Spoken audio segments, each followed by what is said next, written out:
బిస్మిల్లా. సృష్టికర్త నల్లా పేరుతో ప్రారంభిస్తున్నాను.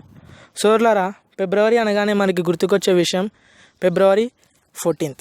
మరి ఈ ఫిబ్రవరి 14thని ప్రపంచం ఏ విధంగా గుర్తించింది అంటే, ఫిబ్రవరి 14thని వ్యాలంటైన్స్ డేగా జరుపుకోవడం ప్రారంభించారు. మరి ఫిబ్రవరి 14th ఈ వ్యాలంటైన్స్ డే యొక్క వాస్తవం ఏమిటి, దీని యొక్క హిస్టరీ ఏమిటి తెలుసుకుందాం. సోర్లారా, కొన్ని వేల సంవత్సరాల నుంచి యూరోప్లో ఒక నీచమైన కల్చర్, ఒక నీచమైన పద్ధతి కొనసాగుతుంది. అది ఎటువంటి కల్చర్ అంటే, తల్లి తన బిడ్డను జన్మించిన తర్వాత ఈ పిల్లవాడు ఎవరికి పుట్టాడు అని చెప్పడం కష్టంగా ఉండేది. ఎందుకంటే యూరోపియన్లు వారి జీవితకాలంలో, వారి లైఫ్ మొత్తంలో ఎంతో మందితో సెక్షువల్ కాంటాక్ట్స్ పెట్టుకునేవారు. వారు సెక్స్ని ఏ విధంగా ఎంజాయ్ చేసేవారంటే, ఏ విధంగానైతే ఈరోజు కొత్త మొబైల్ మార్కెట్లోకి రాగానే పాత మొబైల్ని మనం వదిలేస్తున్నామో, అదేవిధంగా వారు కొంతకాలం ఎంజాయ్ చేసేవారు. స్త్రీలు కానీ పురుషులు కానీ, పురుషులు అమ్మాయిలతో కొంతకాలం ఎంజాయ్ చేసేవారు. బోరు కొట్టిన తర్వాత మరొక అమ్మాయిని, ఈ అమ్మాయి ఉన్న అమ్మాయిని మార్చేసి వేరే అమ్మాయితో ఎంజాయ్ చేసేవారు. దీన్ని వారు ఒక ఫ్యాషన్గా చేసుకున్నారు. ఇదే కల్చర్ని వారు ఎక్కువగా స్ప్రెడ్ చేసుకున్నారు. దీనిలోనే వారు మజా పొందారు. పెళ్ళి అనే ఒక పదానికి యూరోప్లో విలువ లేదు. పెళ్ళి, మ్యారేజ్కి అక్కడ వాల్యూ లేదు. మ్యారేజ్ లేకుండానే కొన్ని సంవత్సరాల పాటు ఒక అమ్మాయి ఒక అబ్బాయి దగ్గర ఉండడం, అబ్బాయి అమ్మాయి దగ్గర ఉండడం, వారు బోరు కొట్టేదాకా వారు సెక్స్ లైఫ్ని ఎంజాయ్ చేయడం, తర్వాత వదిలేయడం, కొత్త వారిని తీసుకొచ్చుకోవడం. ఇది యూరోప్లో చాలా స్ప్రెడ్ అయిపోయినటువంటి కల్చర్. దీని ద్వారా యూరోప్లో సెక్షువల్ ట్రాన్స్మిటెడ్ డిసీజెస్, ఏ వ్యాధి అయితే అనేక మందితో సెక్స్ చేయడం ద్వారా వస్తుందో, ఈ వ్యాధి కూడా యూరోప్లోనే ఎక్కువ. STDs, సెక్షువల్ ట్రాన్స్మిటెడ్ డిసీజ్ యొక్క రేటు కూడా యూరోప్లోనే చాలా ఎక్కువ. మరి వారు జంతువుల కన్నా హీనంగా కేవలం అమ్మాయిలు అమ్మాయిలని సెక్స్ గురించి మాత్రమే చూసేవారు. దీనిని వారు ఎంతో ఎంజాయ్ కూడా చేసేవారు. మరి ఈ విధంగా యూరోప్ అంతా నాశనం అయిపోతున్న సమయంలో, యూరోప్ అంతా చెడిపోతున్న సమయంలో 1400 సంవత్సరాల క్రితమే వ్యాలంటైన్ అనే ఒక వ్యక్తి దీన్ని ఆపడానికి ప్రయత్నించాడు. అతను ఈ సెక్సువల్, యూరోప్లో పెరుగుతున్న ఈ సెక్షువల్ ట్రాన్స్మిటెడ్ డిసీజెస్ మరియు ఏదైతే ఈ సంబంధాలు పెళ్లి లేకుండా కలిసి అబ్బాయి అమ్మాయి కలిసి ఉండడం, కొన్ని సంవత్సరాల పాటు ఒకరొకరు ఎంజాయ్ చేయడం, మరి తర్వాత మరొక కొత్త పార్ట్నర్తో ఎంజాయ్ చేయడం, ఈ విధమైన కల్చర్ని ఆపాలనుకున్నాడు. ఎంతగానో ప్రయత్నించాడు. ఈ వ్యాలంటైన్ అనే వ్యక్తి ఒక చర్చికి పాస్టర్గా కూడా ఉండేవాడు. ఎవరైతే చర్చికి వస్తూ ఉంటారో యువకుల్ని, యూత్ని మోటివేట్ చేయడం ప్రారంభించాడు. మీరు పెళ్ళిళ్ళు చేసుకోకుండా ఈ విధంగా సెక్స్ లైఫ్ని ఎంజాయ్ చేయకండి. మీరు పెళ్ళిళ్ళు చేసుకొని ఫ్యామిలీలాగా ఏర్పడండి, ఒక రిలేషన్షిప్లోకి రండి. దాని ద్వారా మీ మధ్యలో ప్రేమానురాగాలు పెరుగుతాయి, మీరంతా కలిసిమెలిసి ఉండగలుగుతారు. ఈ విధంగా ఎక్కువ మందికి చెప్పడం ప్రారంభించాడు. ఇదే విషయాన్ని యూరోప్లో ఎక్కువగా అతను వ్యాపింపజేశాడు. ఎవరైతే పెళ్ళికి ముందు సంబంధాలు పెట్టుకుంటున్నారో మీకు ఇది మంచిది కాదు, మీరు దీని ద్వారా ఎక్కువ రోగాలు తెచ్చుకున్న వారు అవుతారు, ప్రేమకి దూరం అయిపోతారు, ఒక రోబోల్లాగా, జంతువుల్లాగా మారిపోతారు, దీన్ని ఆపండి అని ఎక్కువగా దాన్ని వ్యాపింపజేయడం ప్రారంభించాడు. మరి ఎంతోమంది వ్యాలంటైన్ చేసిన ఈ యొక్క కృషికి, అతను చెప్పిన విషయాలకి మోటివేట్ అయ్యి పెళ్ళిళ్ళు కూడా చేసుకున్నారు. వ్యాలంటైన్ దగ్గరుండి వాళ్ళకి పెళ్ళిళ్ళు కూడా చేయించాడు. మీరు పెళ్ళికి ముందు సంబంధాలు పెట్టుకోకండి, పెళ్ళిళ్ళు చేసుకున్న తర్వాత ఫ్యామిలీలాగా ఏర్పడి లైఫ్ని ఎంజాయ్ చేయండి అంటూ ఎంతోమంది యూత్ని మోటివేట్ చేసి పెళ్ళిళ్ళు కూడా చేయించాడు. మరి ఇదే విషయం రోమ్ని పరిపాలిస్తున్నటువంటి చక్రవర్తి కింగ్ క్లాడియస్కి ఈ విషయం తెలిసింది. అతను వ్యాలంటైన్ని పిలిపించి అన్నాడు, చూడు వ్యాలంటైన్, ఏదైతే మా యూరోపియన్ కల్చర్ ఉందో, ఇక్కడ మేము ఏ విధంగానైతే ఉంటున్నామో మమ్మల్ని ఈ విధంగా ఉండనివ్వు. మేము దీంట్లోనే మజా ఉంది, మాకు దీంట్లోనే ఎంటర్టైన్మెంట్, ఎంజాయ్ ఉంది. అమ్మాయిల్ని బోరు కొట్టినప్పుడల్లా మార్చడంలోనే సరదా ఉంది, దీనిలోనే సుఖం ఉంది అని క్లాడియస్ చెప్పాడు. దానికి వ్యాలంటైన్ అన్నాడు, ఈ విధంగా చేసినట్లయితే పూర్తి యూరోప్ నాశనం అవుతుంది, పూర్తి ప్రపంచం కూడా నాశనం అవుతుంది.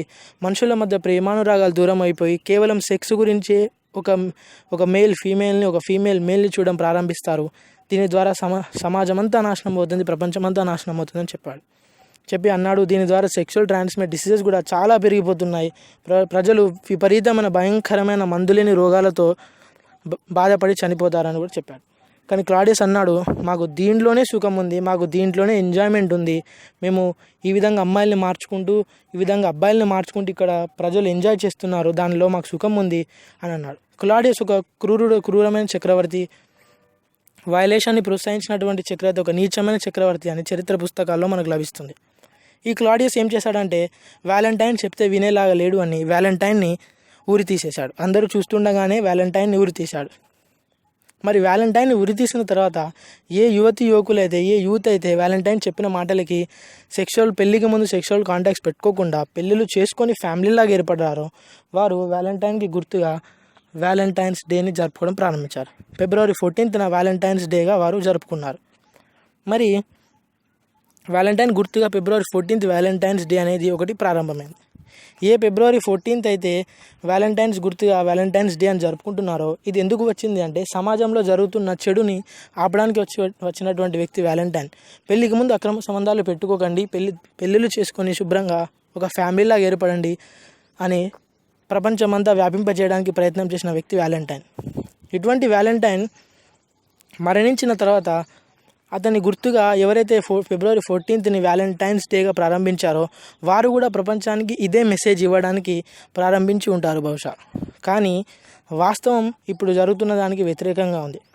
ఏ వ్యాలంటైన్ అయితే చెడుని ఆపడానికి చెప్పాడో, అక్రమ సంబంధాలు సెక్షువల్ కాంటాక్ట్స్ ఆపండి అని చెప్పాడో, పెళ్ళికి ముందు సంబంధాలు ఆపండి అని చెప్పాడో, అమ్మాయిల్ని అబ్బాయిల్ని మార్చడం, అబ్బాయిలు అమ్మాయిల్ని మార్చడం, సెక్స్ గురించి దీన్ని ఆపండి అని చెప్పాడో, ఇప్పుడే వ్యాలంటైన్స్ డే అని జరుపుకుంటూ దాన్ని వేరే విధంగా జరుపుకుంటున్నారు. ఏ విధంగానంటే కొంతమంది ప్రతి వ్యాలంటైన్ డేకి అమ్మాయిల్ని అబ్బాయిలు మార్చడం, అబ్బాయిలు అమ్మాయిల్ని మార్చడం, సెక్స్ గురించి పెళ్ళికి ముందే సెక్స్ని ఎంజాయ్ చేయడం ఇదే వ్యాలంటైన్స్ డే అని చెప్పుకొని ఈ విధమైన ఒక నీచమైన కల్చర్, అతను ఆపడానికి ప్రయత్నించినటువంటి కల్చర్ ఇదే వ్యాలంటైన్స్ డే అని చెప్పుకుంటూ పెరిగిపోతుంది.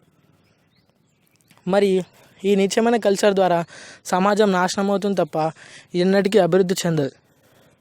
ఈ వ్యాలంటైన్ ఏ విధమైన కృషి చేశాడో మనం గ్రహించాల్సిన విషయం. అతను సెక్స్ని ఆపడానికి కృషి చేశాడు, పెళ్ళికి ముందు సెక్స్ ఆపడానికి కృషి చేశాడు, పెళ్ళిళ్ళు చేసుకోమని ప్రోత్సహించాడు. కానీ ఈరోజు వ్యాలంటైన్స్ డే చెప్పుకొని పెళ్ళికి ముందే సంబంధాలు పెట్టుకుంటున్నారు, పెళ్ళికి ముందే సెక్స్ లైఫ్ని ఎంజాయ్ చేస్తున్నారు. మరి ఈ విధమైన కల్చర్ని ఎక్కువ చేస్తున్నారు. ఈ అక్క కూడా తన చెల్లి వ్యాలంటైన్ జరుపుకోవడం ఇష్టపడదు. ఈ అన్న కూడా తన తమ్ముడు ఒక వ్యాలంటైన్స్ డే జరుపుకోవడం ఇష్టపడడు. అదేవిధంగా మన తల్లిదండ్రులు కూడా మనం వ్యాలంటైన్స్ డే జరుపుకోవడం ఇష్టపడరు. ఇది సమాజంలో వచ్చినటువంటి ఒక చెడు విషయం. వ్యాలంటైన్ డేని మనం గుర్తు చేసుకోవాల్సింది వ్యాలంటైన్ ఏ విషయం చేశాడు, అతను దేన్ని ఆపాడు, దేన్ని ప్రోత్సహించాడు అని తెలుసుకోవాల్సిన విషయం. కానీ ప్రపంచం ఈ వాస్తవాన్ని దాచిపెట్టేసింది. ఎందుకంటే ప్రతి ఒక్కరూ దీని ద్వారా అడ్వాంటేజ్ తీసుకున్నవారే. వ్యాలంటైన్స్ డే అని చెప్పుకుంటూ ఎంతోమంది బిజినెస్ మ్యాన్ వరకు బిజినెస్ సేల్స్ని పెంచుకుంటున్నారు. గిఫ్ట్ తయారు చేసేవారు గిఫ్ట్లు కూడా తయారు చేస్తూ ఈ వ్యాలంటైన్ డే చెప్పుకుంటూ వారి యొక్క బిజినెస్ సేల్స్ పెంచుకుంటున్నారు. మీడియా వాళ్ళు కూడా దీన్ని ఒక స్పెషల్ డేగా చేసి దీన్ని హైలైట్ చేసి 14th ఫిబ్రవరి వ్యాలంటైన్స్ డే అంటూ హైలైట్ చేసి దీని ద్వారా వారు డబ్బులు సంపాదించుకుంటున్నారు. కానీ వాస్తవంగా February 14th అంటే ఏమిటి, దాంట్లో ఉన్న విషయం ఏమిటి అనేది ఎవరు చెప్పడం లేదు. దీన్ని దాచిపెట్టేశారు. ప్రపంచమంతా మాయా మోసంతో నిండిపోయింది. గ్రహించాల్సిన అవసరం ఉంది. యువతతోనే మార్పు సాధ్యం కాబట్టి యువత మేలుకున్నప్పుడే మార్పు సాధ్యమవుతుంది. ఈ వ్యాలంటైన్స్ డే ద్వారా మనం తెలుసుకోవాల్సిన విషయం ఇది వ్యాలంటైన్స్ డే చెడును ఆపడానికి వచ్చిన రోజు అని మనం తెలుసుకోవాలి. అదేవిధంగా ఈ వ్యాలంటైన్స్ డేని మనం దానిలో ఉన్న విషయాలను గ్రహించాలి తప్ప దీని ద్వారా సమాజంలో చెడును పెంచడం మంచి విషయం ఎంత మాత్రం కాదు. గ్రహిస్తారని భావిస్తూ థ్యాంక్ యూ.